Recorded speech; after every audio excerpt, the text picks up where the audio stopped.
आणखीन एक व्यायाम पद्धत शिकणार आहोत। हा व्यायाम परत मी तुम्हाला 5 वेळा करून दाखवणार आहे।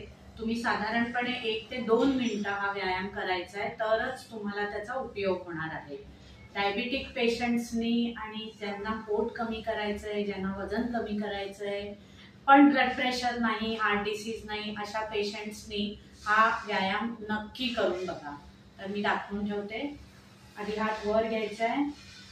1 2 3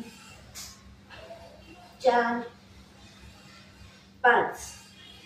हा व्यायाम तुम्ही पाय खाली टेकवून सुद्धा करू शकता।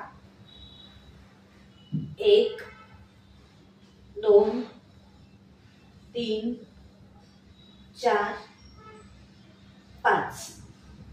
या व्यायामामध्ये तुम्हाला तुमचे जे स्पाइन आहे तो मात्र ताठ ठेवायचा आहे।